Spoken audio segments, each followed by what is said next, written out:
What do you think are some of the parameters that hold technicians back from really being able to give like 100%? The same thing as always. Do you feel like that was missing an element that you wanted to deliver and execute on? Or were there other elements that you just wanted to get out of and doing your own thing? What would you say? I'm getting a signature, whether it's a restraining order or a contract. I never say I'd steal anybody's accounts. I think most other companies lose their accounts to other companies. You lose them. Welcome to the Bug Bucks Podcast, a podcast designed to turn you into a bug money millionaire. This episode is brought to you by Bug Bucks Plus, the #1 training and education platform designed to help you build and scale your pest control company. I'm your host, Eric Bassett, and of course, right next to me, the one, the only, Jay Klaus. What's up, dude? Eric with a C and my bug bucksers. What's happening? Dude, so, okay, we were talking about this before the show, like what we were going to end up talking about is like our typical opener. Yeah, we struggled a little bit. Here's a question, and this is going to come full circle, I promise. Okay. You can only pick one kind of music to listen to for the rest of your life. What would you choose? Oh my gosh. Why would you ask me that question? One type of music? Yeah, I'm going to give you, like one genre. One genre? Yeah, one genre. Okay, so don't hate me, all you country music fans out there, but it for sure certainly would not be country music. I know what it would not be. Okay. You know what just never gets old is just like the rock, you know? Dude, for me, it's classic rock. And Yeah. when I say classic rock, I mean like Led Zeppelin and 70s, Styx 70s, and, 80s. Yeah, Journey. And That ballpark for me, I could listen to that forever. Yeah. Well, you know what's crazy is that as the same amount of time has elapsed between so like my kids were listening to this song the other day, they're singing it, you know, that song, Making My Way Downtown. Oh yeah. Okay, so my kids were listening to that song, right? And that song came out, I think, when I was a senior in high school, or maybe just after high school. Uh-huh. And so I asked my kids, I was like, hey, is that like a contemporary song, or do you consider that like a classic? And they're like, no, it's contemporary. And I was like, you realize that as much time has passed between when I was in high school to now, to when Led Zeppelin's first album came out and I was in high school. So when I was in high school, Led Zeppelin was classic rock, right? Yeah. And so, but now the Making My Way Downtown, that's not like classic, because there's nothing classic about it, I guess. Is all the good music was it already written? I don't know. And that's 1,000 miles. Walking My Way Downtown by Vanessa Carlton. It must be. You know, we should ask when we introduce our guest, we should ask him. I am going to ask him. Yeah, because we talked about music, and that's why. Yes. Yeah. I said it was going to come full circle. What about you? Right? Classic rock is my thing. Like that's what I would listen to. It'd be 70s and 80s classic rock. I feel like music made at that time was just so pure. And I mean, by pure, I mean it's sex, drugs, and rock and roll. Oh, absolutely. Yeah. But you know, like that's that. Okay, well let me just say this. I have a playlist called Songs to Drum To. Yes. Okay. Okay, so you know, Eric and I are both drummers. I think we mentioned that before. Yep. So anything with like kick-ass drums. Yes. Like that's, you know, and on that list there's Iron Maiden, there's Rush, there's Led Zeppelin, there's Smashing Pumpkins. Anything with like kick-ass drums. I'll take it. Yeah. I could do that. That's my choice. Is Jake's drum mix. All right. Yeah. Listen to. I like it. Awesome. Well, before we bring the guest on, which I'm going to ask him this question. We're going to I'll ask him the question. Before we bring him on, I'm going to remind everybody listening, the best way to receive new episodes is by subscribing to our show on your preferred podcast platform like Apple, YouTube, Audible, or Spotify. If you love the show, please leave us a rating and a review. Make sure to check out our Facebook group, Bug Bucks Plus. That is BUGBUX Plus. We have the owners only group that has over 4,500 other pest control owners waiting to connect with you and share their thoughts. We also have the Bug Bucks Pest Pros group for non-owner team members designed to help them develop in their roles.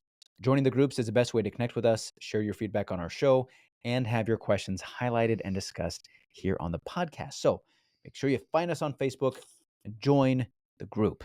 Yes. All right. Without further ado, let's do it. Let's talk about our guest.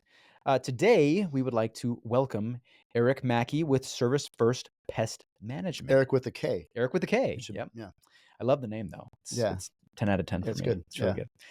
Erik has 17 years in the pest control industry. He started in residential services in Las Vegas before moving to the second largest commercial company, working across the Western US, and finally landing in Salt Lake City. After nearly 14 years with the world's largest pest control company and 5 years as operations manager, Erik launched his own business focusing on world-class customer service. Erik, how are you doing, man? I'm doing good. Doing good. Just listening to some Vanessa Carlton. Oh yeah. Are you making your way downtown? Walking fast? All right, awesome. Okay, so we're gonna ask you the question then, because we were talking about this before the show. We were just kind of, Yep. just kind of chatting about it. I don't even know how it came up, but anyway, so Erik, if you were to choose one genre of music to listen to, it's the only thing you can listen to for the rest of your life, what would it be? Probably some kind of rock. Just because there's so many variants to it. There's so much to it. Yeah. Um, yeah, I guess that's pretty broad, but I was pretty broad also. So I guess we'll let that fly. But I feel like Erik and I are kindred spirits here because Mhm. before the show, he actually mentioned Pennywise because I asked him what's your jam right now? Like what's the one song you throw it on and you really jam out to it? And he said, well, there's this Pennywise song. And all of a sudden I remembered there's a band called Pennywise that I listened to when I was like 16, 17 years old, So that's awesome. So were you like really big into the punk scene in your hometown? Like where did you grow up? So that's a loaded question. So luckily we have some time. So I spent most of my life in Las Vegas, but I was born in Southern California, and my parents divorced when I was young. But we moved all around, landed in Las Vegas, and was there for about 22 years. Nice. Cool. Cool. So were you like in the punk scene in Las Vegas, skateboarder, punk? I mean, it's not you don't really get into Pennywise unless you're into that scene, right? So that comes from my older brothers being from Southern California. They were into Pennywise. They Okay. got me into that. But no, I really wasn't. Believe it or not, I had like a rave phase. But to go back to Oh, the okay. Yeah. punk thing, Well, I raced Everybody BMX. has a rave phase. It's Becky, okay. can you edit that out, please? I'm just kidding. I'm Okay. like, wait a minute, EDM? What is that? What? Yeah. Okay, so No, after your rave phase, that was it. I'd listened to a lot of rock, a lot of hip hop, but I raced BMX, rode BMX most of my life, so that kind of just went along cool. with it. Yeah. Nice. Oh, that's Awesome. pretty sweet. Yeah, cool. Cool. So, in your intro, it was kind of crazy. We were talking about this before we actually hit record, where it says, Erik ended up working for one of the largest pest control companies. I should say the world's largest pest control company Yeah. now. And if you guys don't know what that is, do some research. You'll figure it out real quick. Mhm. And what was funny It starts is, with the letter R yeah, and rhymes with ento kill. yeah, there you go. You Yeah. got it. Okay. You Yeah. gave away too much of it. You got to make them do Well, the no, they got to research. put the pieces of the puzzle together Oh yeah, themselves. yeah. Yeah. That's two easy pieces. Yeah. It's a 2-piece puzzle. That's right. Yeah. So we're talking, and I'm like, this is crazy, man. I actually used to work for that company too. And Erik's like, yeah, man, we've met, which is wild. It's So bonkers. not only did we share a name, but right after that company acquired the company he was working for, which was a huge acquisition at the time, they turned right around and acquired the residential company that I was working for, that Jake had previously worked for. And at one of the meetings that we ended up having, a district meeting, me and Erik met briefly, which is crazy. So small world, dude. Well, and Erik, the fact that you remembered Erik from that meeting, how many years ago was that? That was probably 2017, give or take, middle to end of 2017. Yeah, 16, 17. Somewhere around there. Man, Yeah. the fact that you remember that's actually pretty cool. Yeah, that is actually really Yeah. remarkable. Yeah. So I feel like I want to ask, everybody has their journey leaving from whatever company, right? Especially the bigger box stores. And in here, it said that you wanted to focus on world-class customer service. Do you feel like that was a thing that you felt like was missing, an element that you wanted to be able to deliver and execute on that you couldn't do while you were there? Or were there other elements that you just wanted to get out of working for, as Jake likes to call it, the man, The man. and doing your own thing? What would you say? Yes. So I've always focused on customer service and quality, and not that these companies are great. They're big for a reason. They do a lot of great things. I'm thankful for where I'm at because of these companies. But as these technicians start getting more and more on their route, you have to lose something. Something has to give. So they say we focus on quality, we focus on customer service, but here are the parameters you need to stay within.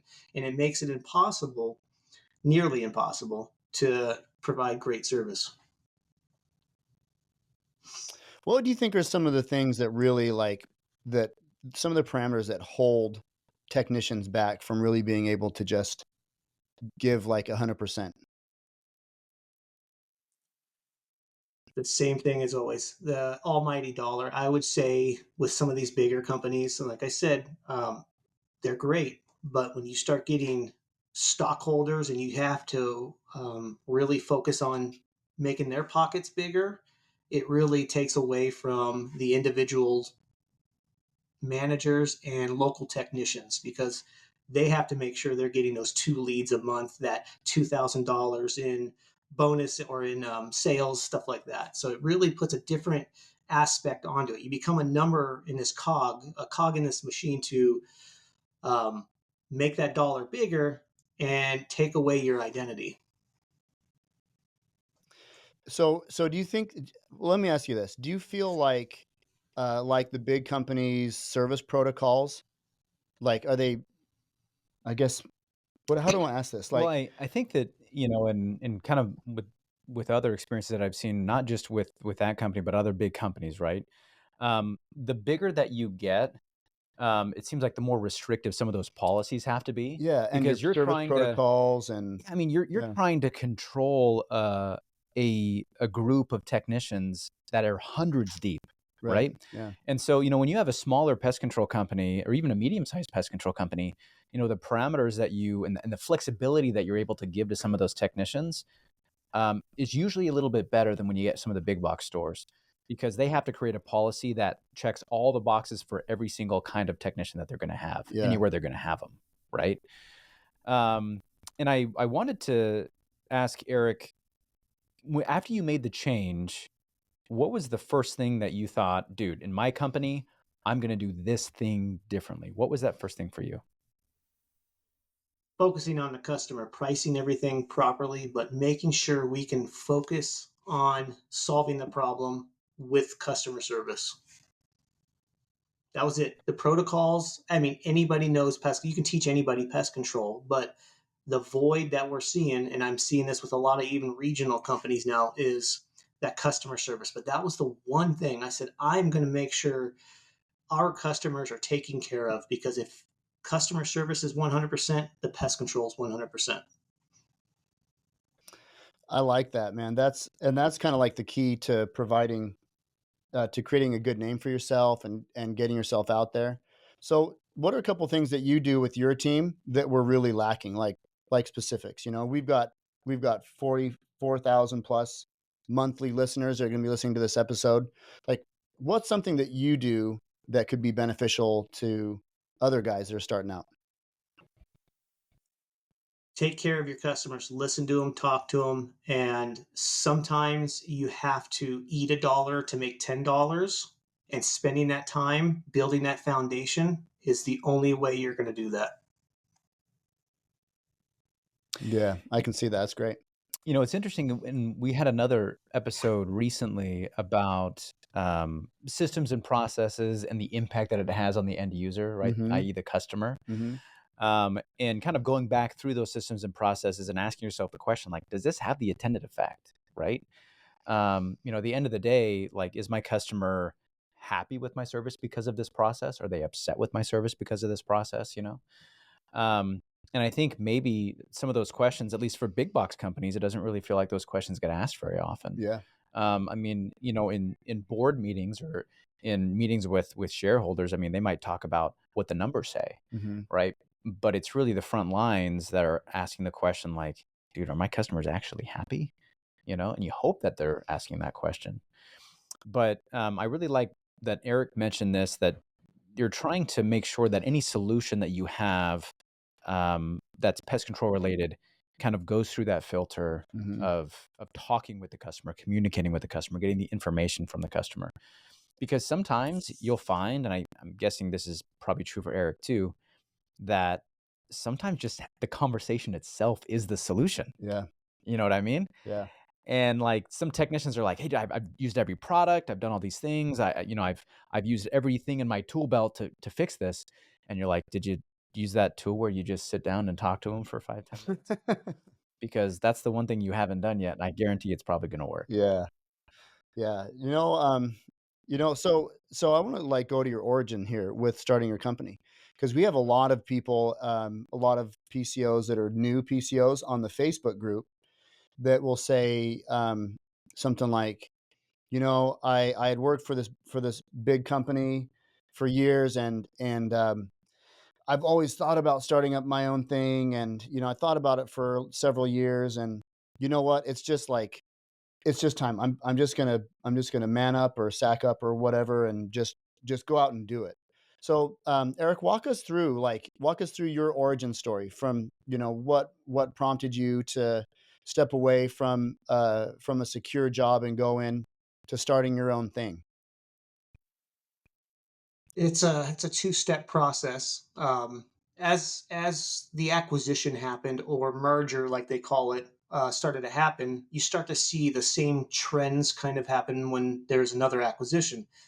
This time, the company that we were acquiring was we were appointing those people to executive positions. And I noticed that as I'm getting older, it's meaning less and less in this industry. So as I decided to leave that company, I'm like, well, I have a mortgage and I have 3 kids and a wife. What am I going to do?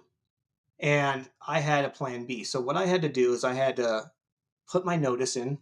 And when I did, I couldn't even get a hold of my district manager to do this, to put it in for 2 weeks, I should say, put my Like 2 week to shut you notice. out, kind of. Yeah. So I finally talked Yeah. to him on Monday. This was a Friday that I tried to get a hold of him. Well, sounds like you found out what you're going to be doing properly. Didn't try to help me stay, didn't want to keep me, nothing like that. Nothing that showed me he wanted to keep me. Now, some of the people Erik, up in the Pacific Northwest reached out to me. I had several district managers reach out. Hey, if I can find you a position up here, will you come up here? And I was open to it. I was absolutely open to it. But what solidified it for me was my managers just saying, hey, looks like you found what you're going to be doing. All right, good luck. And let me go. I knew I made the right decision. So take a couple steps forward.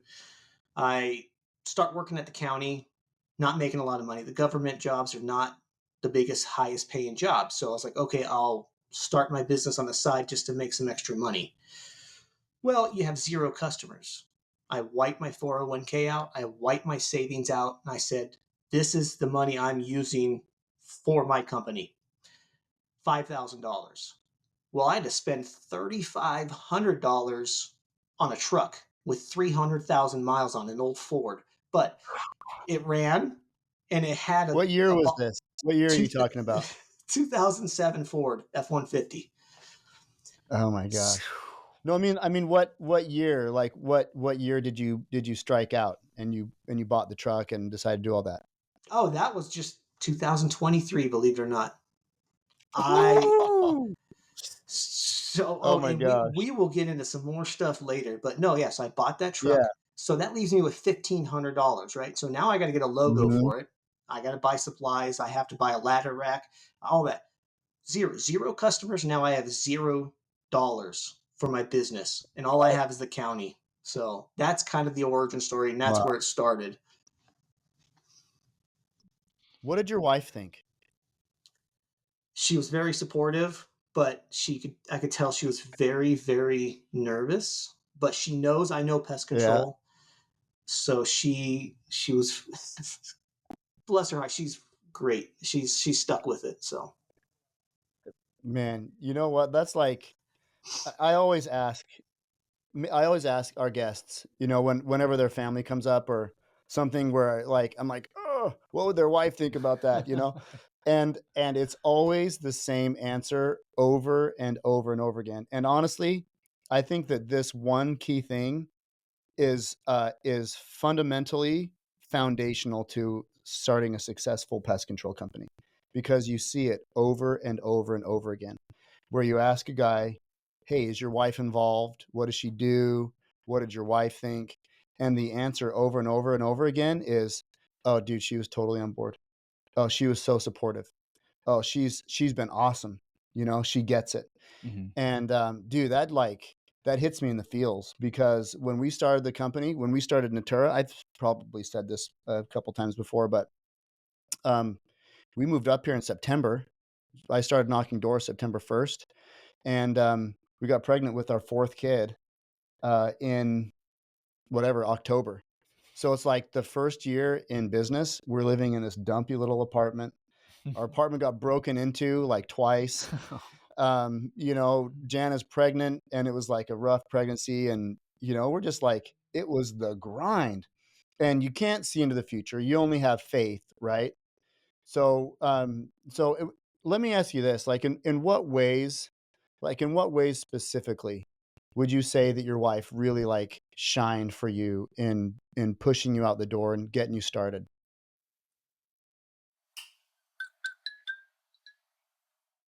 We're going to take a quick moment to highlight one of the premier sponsors of the BugBucks Plus platform. Are you running a pest control business and worried about missing sales opportunities?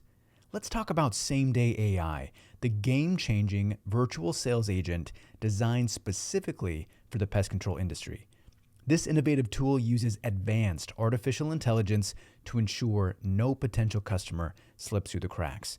What's really impressive about Same Day AI is how it integrates seamlessly with field routes and other top CRMs. It doesn't just quote, it schedules new customers directly onto your routes, optimizing your workload without missing a beat. I've seen it in action, and it is truly a sight to behold. The efficiency is incredible. Bookings go up and stress goes down. For any pest control business looking to enhance their sales strategy and boost customer engagement, Same Day AI is your answer. Transform your approach and elevate your service with the efficiency that only AI can provide. Trust me, you'll see the difference. Visit GoSameDay.com to learn more and start revolutionizing your business today. couple things. She didn't like me stressed. But what shined the most to me was I knew she was stressed out. She stresses more about money than I do. But when I said, I don't know, I don't know, I don't know, Well, I think she had more faith in me than probably myself. Dude, I I don't think know. that's, It's tough. well, that's it, right? I mean, what yeah, else do you say? What else do you say, really? My yeah. wife had more faith in me than I did. And then we've talked about this before, the journey of the entrepreneur is not an easy one, right? And sometimes, dude, having a partner who has faith in you that tells you like, no, you can do this. You should do this. Yeah. Like you are able to achieve great things. Like Yep. just that kind of support, man, I feel like it makes you feel like you can do anything, Yeah. And I mean, there's a very real tangible stress level that comes along with doing this, and getting away from the sure thing, and like you said, Stepping like into the unknown. cashing out your 401k Yeah. and depleting your savings. I mean, talk about burning your ships, Dude, yeah, you're You know all what I in mean? at that point. Yeah. But what's cool about that is that you give yourself one way out. And that one way out is my company has to be successful. Mhm. And so everything you do is in that format, right? Because you only have one option, you only have one choice. Yeah. Yeah. That's crazy. Wow, man. So, okay, so you went from the big company to starting your own thing. Like, what's your growth method? How are you growing your company and putting on customers?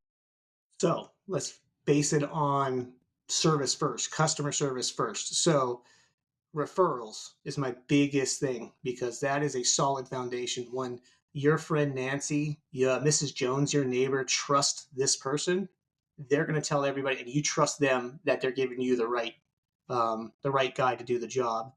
But no, it was a lot of just me going door to door and selling and knocking on doors and getting my doors shut on my face. I'm walking into a place, I'm getting a signature, whether it's a restraining order or a contract. I'm getting a signature. Yeah, the relentless pursuit, huh? So that's what you're doing. You're knocking doors. You're going door to door. That's it. I spent $600 on marketing last year. That was it. Nothing else. Wow. Do you have door experience previously? No, just with the big company. So I don't do Should love this any. guy. Yeah. I don't do any residential door knocking, which I probably could. I just don't. I focus on commercial and multifamily kind of stuff for now, Okay. until I can build up a bigger team, possibly, to do that. It's just door to door residential's never been my cup of tea. It's so successful for so many people, but it's just never been my thing. And maybe that's where you guys come in and kind of educate me a little bit on that, because I don't have experience doing that. It's just the other stuff with the commercial and multifamily. But I know you can be successful at it, but so many people here in Utah have been burned by the door to door people that it Yeah. has put a bad name on it. Yeah.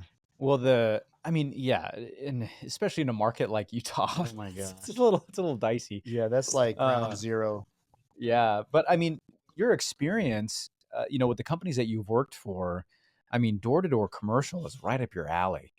And I actually really like the process of doing door to door commercial, because it's a little bit more professional, right? It's not so weird. Like, you walk right into their place of business and they're like, yeah, okay, like I'll talk to you.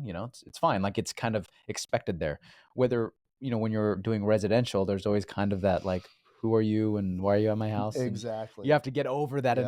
initial thing. Whereas at a business, it's like vendors show up, right? Yeah, that's just what they do. Yeah. And going through the discovery process and doing a bid for commercial, like, and Eric probably knows, once you've done that X amount of times and X amount of different types of companies, dude, you've got a system. Like, exactly what you're going to do, what you're going to say, what you're going to go look at, how you're going to submit your bid. And it's just it's a longer process. I'm sure Eric probably knows that. Residential sales, I mean, you're talking, 20, 30 minutes in and out, an hour at the longest. Eric, what's your most common turnaround time on your commercial clients? I was just thinking the same thing. A couple weeks, maybe. I mean, not much. It's usually That's actually pretty good. So that given 30-day notice to the previous company, something like that, if that's what you're talking about. Yeah, absolutely. It's a couple weeks. Yep. Signed, sealed, delivered. It's an interesting market, though, Utah is. And anybody who's listening probably knows this. A lot of guys are in a race to the bottom, and it's hard to sell a premium product here in Utah because people are very frugal out here. Yep. Yep. We know all about that. Okay. So there's a lot of, we've interviewed, actually had guests on the show that do a lot of commercial. And we've actually also talked to a lot of guests that do mostly residential, but they're wanting to break into commercial. So one of the big questions that I know a lot of people have, and actually I'm really asking this for myself also, right? Because this is a thing that's important to us as well. How do you get past the gatekeepers? There's the $1 million question. No, so there's just, don't give up. You got to be relentless. So you go in the front door and, hey, no, they're not here. Okay, great. Do they have a card? What's their name? And you start probing. And then you go on to LinkedIn, you go on to Facebook, you start looking for these people and start getting connections and start working that way. Oh, when will they be in? Okay, great. I'll stop by then. Here's my card. And then next time you come, you have a name, and it's not a cold call anymore. It's a warm call. And, oh, is Derek here? Let me talk to Derek. Oh, well, yeah, he's busy. Well, great. When will he be available? And you just keep going. You just got to keep poking at the bear, basically. And sooner or later, either they're going to get tired of you or they're going to kick you out. or they're going to sign. Yeah, they sign a contract or a restraining order. Right? Yeah. I'm gonna write that down somewhere, and Yeah. Eric, we'll give you credit because Oh, man. that's great. Yeah, that is great. Well, you know what, man? That kind of relentless pursuit, you know, I mean, I'm just saying this from my experience as a previous door-to-door guy, but you take that same kind of relentless, like dogged persistence, and you put that in a residential setting.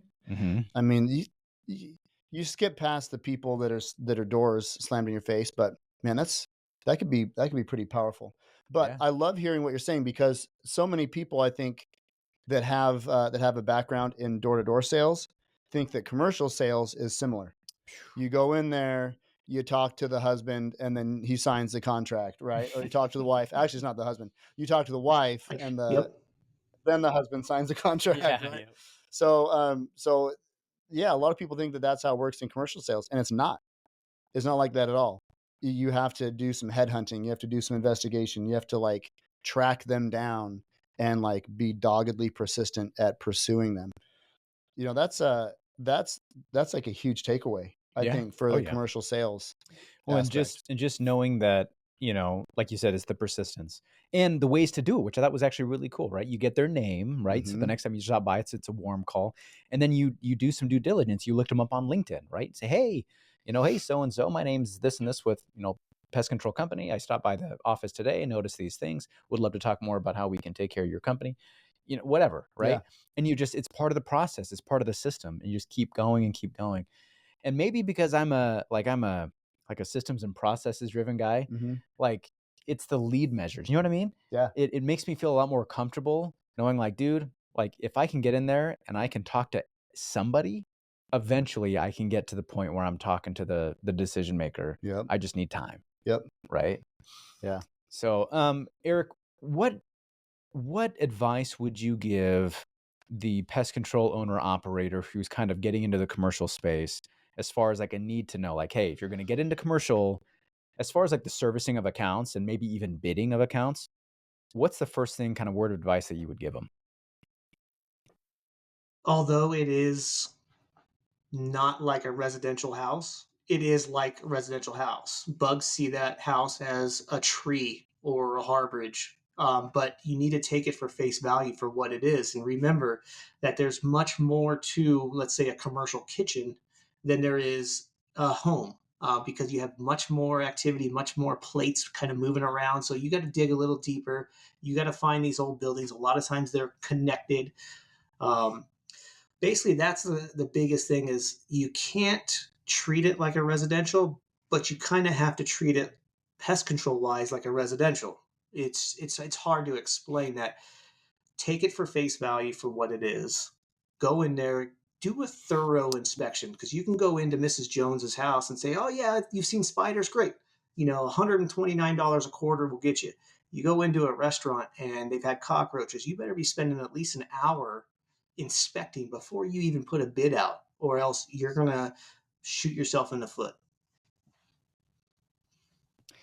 Yeah. Do you does your commercial service expand beyond like traditional pest control? Like do you offer additional services for restaurants like bioremediation or dumpster clean outs or anything like that?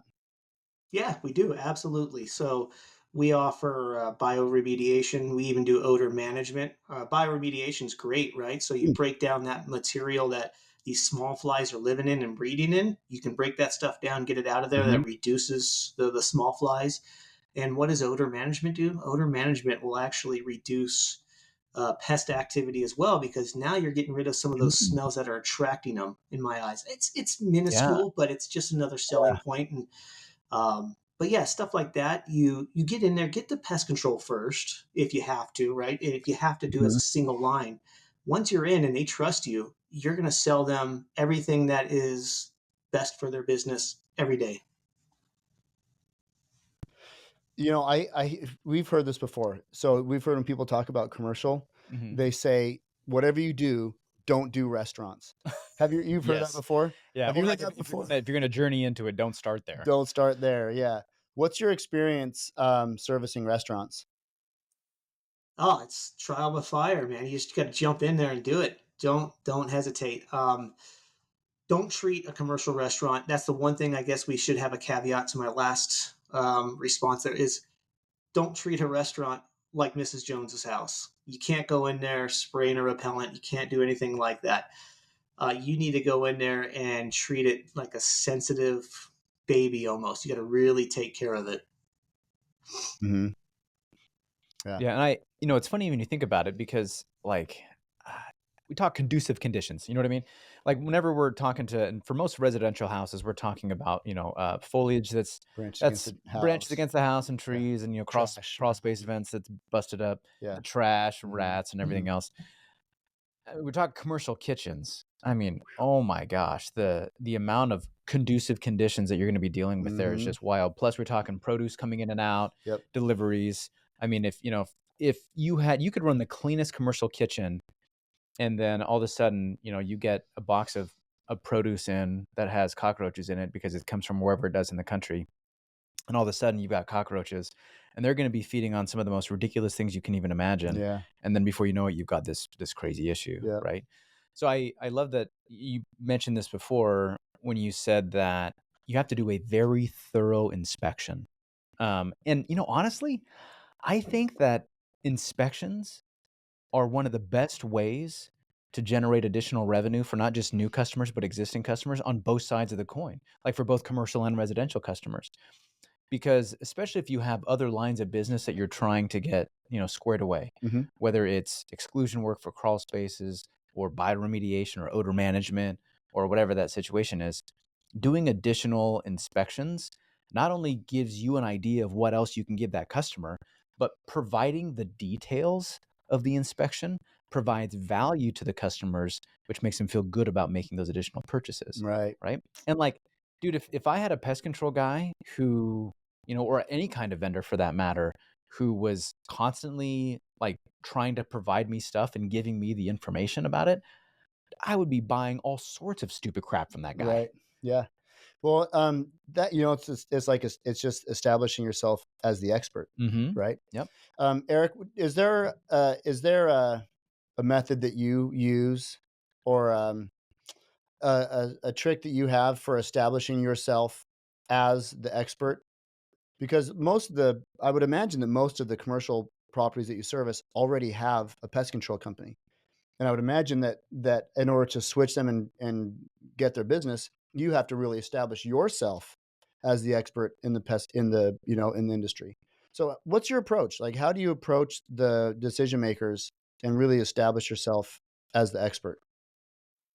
Once we're past the gatekeepers and talking with the decision maker, I've won more accounts over. I never say I'd steal anybody's accounts. I think most other companies lose their accounts to other companies. You lose them because if you're going back to what you said, Erik, about the value, if you're providing that value, those clear, those descriptive inspection reports, those recommendations, they see that $150 a month service as worth 200. So, but yeah, going back to the getting in there and basically differentiating myself, spending more time with my inspection than their technician does on a regular service has won me a lot of accounts. Yeah. Oh, that's good. Yeah. Well, it's like, I mean, there's probably a lot of opportunities. Like whenever we have, like, from a residential standpoint, right? Whenever a door knocker goes and like looks around one of our residential accounts, like odds are he's going to find something, right? Something to point to some value trade. And so, if you're thorough enough, usually, and you're likable enough, and you present yourself in the right way, you can usually find a decent amount of things. Even some of the best companies will miss things on their accounts because they're human, right? Or it could be 2 months and 3 weeks since their last service. Yes. Right? Yeah. So and I like what you said, Erik, is that it's not that you're stealing accounts from these other companies. It's that they're losing business, right? You win them over, because their guy could come in and provide just as thorough of an inspection on their regular service and prevent the number of things that you're going to find, right? But they're not doing that. So it's all about how much value that you can deliver to the customer. And in your situation, it sounds like you're doing a pretty solid job of that. Yeah, totally. Erik, when you came from the big company and you started your own thing, what did you bring any big lessons from the company and like apply them to your business?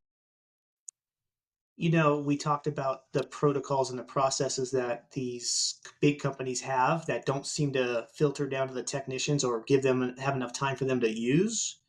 That's kind of my big Sure. takeaways is that kind of thing is like I said, I was very fortunate to learn very technical stuff. And when you work for a big company, and I tell everybody this, work for a big company first for 2 years at least, cut your teeth, make mistakes under their dollar, learn as much as you can, and don't stop learning because you'll get more technical information from them that you can apply to your own business that will set you into the 1% of other PCOs if you just utilize the resources that you have. Oh, that's awesome. Yeah, it's like you never learn how to ride a motorcycle on your own motorcycle. Learn Yeah, how to ride a motorcycle true. on your buddy's motorcycle, right? No, Oh, oh, that's that's cool. 100%. Yeah. Well, dude, Erik, we're running short on time, but I wanted to see if you felt like there was any other additional advice you would give for other PCOs when it comes to maybe hunting down commercial accounts in different times of the year. I mean, we're kind of going into the colder part of the year. And a lot of these pest control guys, I mean, maybe one of the reasons why they want to get into commercial is because residential has this shorter period Hmm. of really when it's viable, right? You really start selling in April, maybe it's March for some regions. Yeah. You kind of finish up selling when it's September, October. Hmm. And the phasing for residential accounts kind of follows the same curve from a digital marketing perspective.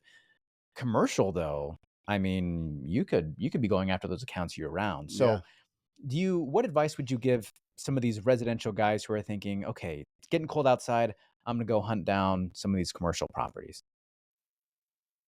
Well, I'm gonna touch on one thing really quick with what you said. I will slightly disagree with you, Erik. I think I like it. year-round pest control is so important. I know we ramp down on a lot of job work and selling, but you can sell residential year-round. I mean, because you get that influx of rodents, you get different things. So Mhm. to a point, right? So maybe I'm just Especially splitting when you're in hairs Las here. Vegas. That's true.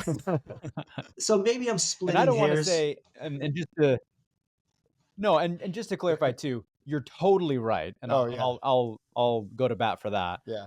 Just the phasing, the volume of leads that come in for a lot of these guys, right? Yes. Like, they see the higher volume of customers calling in the summertime, Yeah. and if they sell door to door, then a lot of them don't do it year round, Yeah. but I like that you mentioned that because I 100% believe exactly what you just Totally. said. Yeah. All right. So, Yeah. do go Yes. on, Yeah. Master Sorry, Erik. yes, absolutely. So going into the commercial side now, if they're going to start putting their foot in the door and putting their hat in the ring, it is still a little harder to sell commercial in the winter because, like you said, there are less pest pressures out there. But remember this: German cockroaches, mice, most other pests, they want to be comfortable just like you and I.